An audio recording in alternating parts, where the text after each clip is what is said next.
प्रधानमंत्री नरेंद्र मोदी कल प्रयागराज के दौरे पर रहेंगे, जिसकी तैयारियां पूरी कर ली गई हैं।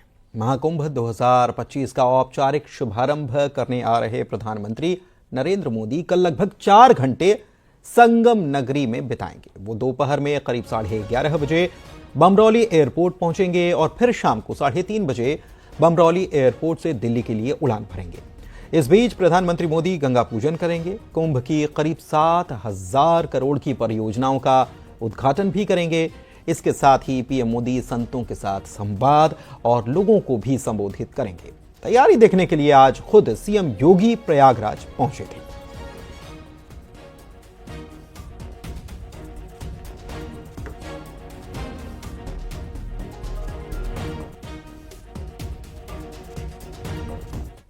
तो प्रधानमंत्री मोदी का मिनट टू मिनट कार्यक्रम कैसा रहने वाला है, वो अब आपको हम ग्राफिक्स के जरिए बताते हैं कि उनका क्या कुछ कार्यक्रम है। सुबह 11:30 बजे प्रयागराज के बमरौली एयरपोर्ट प्रधानमंत्री मोदी पहुंचने वाले हैं।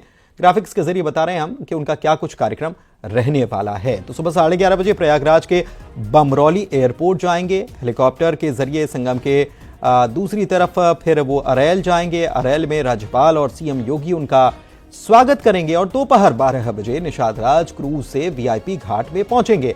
12:30 बजे तक अक्षय वट समुद्र कूप का दर्शन पूजन होगा और 12:32 पर बड़े हनुमान मंदिर में दर्शन पूजन करेंगे और 12:40 से 1:10 तक संगम में उनकी पूजा अर्चना होगी और 1:10 बजे दोपहर को संगम तट पर वे साधु संतों से भेंट मुलाकात करेंगे।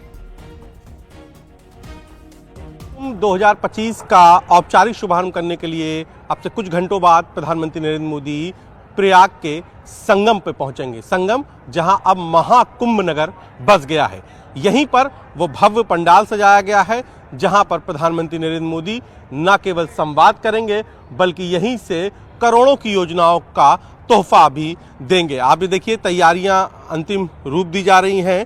बता दें, अगर कार्यक्रम प्रधानमंत्री का तो दोपहर में करीब 11:30 बजे प्रधानमंत्री बमरौली एयरपोर्ट पहुंचेंगे और वहां से फिर शाम को 3:30 बजे बमरौली एयरपोर्ट से दिल्ली जाएंगे। यानी कि करीब 4.5 घंटे प्रधानमंत्री नरेंद्र मोदी प्रयाग में रहेंगे। कुंभ को लेकर किस तरीके से सरकार गंभीर है, किस तरीके कुंभ को लेकर श्रद्धालुओं की सुविधाओं में यहाँ पर हर बार बढ़ोतरी की जा रही है, कौन कौन सी जो योजनाएं हैं उनका यहाँ से तोहफा दिया जाएगा, तमाम सारी जिक्र प्रधानमंत्री 35 मिनट के अपने संबोधन करेंगे। पावन संगम पर आयोजित जनसभा में 600 करोड़ रुपए परियोजनाओं का लोकार्पण होगा।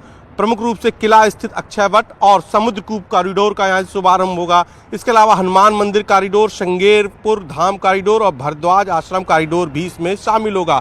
अक्षय वट और हनुमान मंदिर में वह दर्शन पूजन भी करेंगे, जबकि श्रृंगेरपुर धाम और भरद्वाज आश्रम कॉरिडोर का इसी मंच से प्रधानमंत्री वर्चुअल उद्घाटन करेंगे। श्रृंगेरपुर में एलईडी स्क्रीन पर सीधा इसका प्रसारण होगा, जहां काफी संख्या में लोग मौजूद रहेंगे।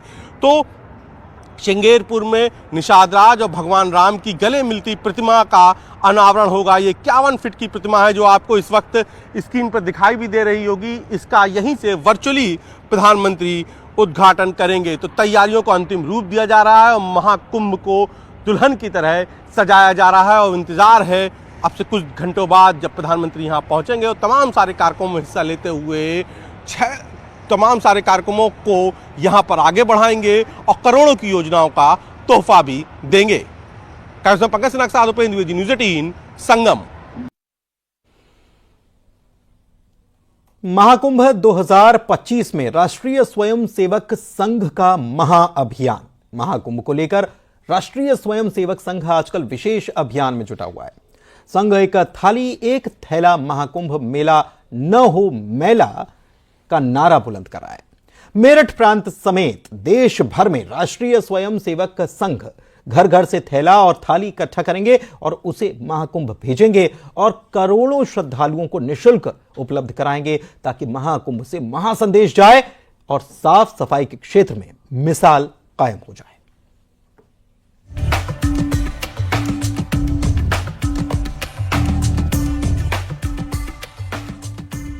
प्रयागराज महाकुंभ को सरकार ग्रीन कुंभ का स्वरूप देने में जुटी है। महाकुंभ को प्लास्टिक फ्री बनाया जा रहा है।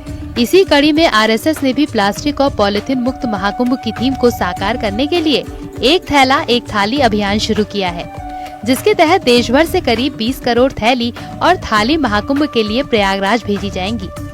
मेरठ प्रांत में घर घर से थाली और थैला इकट्ठा करने का काम शुरू हो गया है।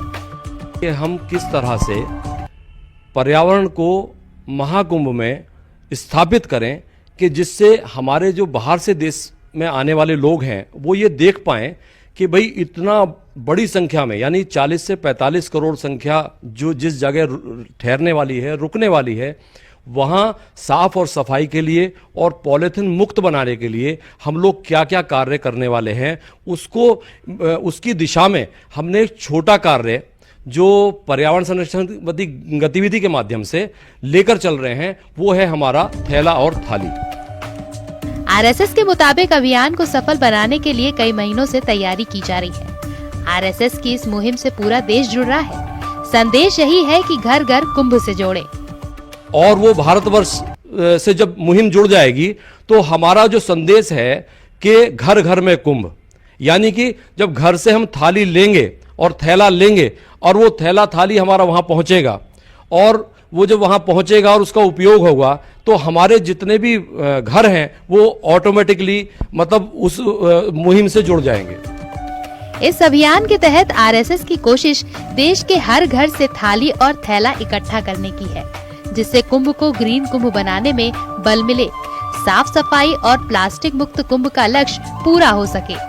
आज बहुत बड़े बड़े कूड़े के ढेर आपको दिखाई दे जाते हैं और वो सिर्फ पॉलीथीन की वजह से है, और वो पॉलीथीन जो सालों साल नहीं लाखों सालों में भी खत्म नहीं होती, तो उसको रोकने के लिए हमारी मुहिम है। और भाई पत्तल और इस तरीके की कोई वस्तु वहां ना उपयोग में लाई जाए, इसके लिए हमें अखाड़ों का माध्यम से अपने उसके माध्यम से इसको चलाएंगे और वहां पर जितनी भी थाली हम ज्यादा से ज्यादा, जब करोड़ों में संख्या आ रही है तो हम भी प्रयास करेंगे कि हमारी संख्या वहां तक पहुंचे।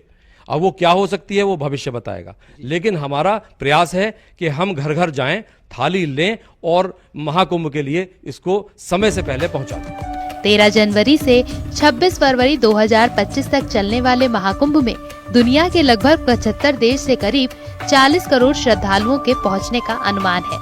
सरकार की मंशा है कि ग्रीन कुंभ का संदेश पूरी दुनिया में जाए और यही वजह है कि आरएसएस भी सरकार के इस लक्ष्य के साथ कदम ताल कर रही है।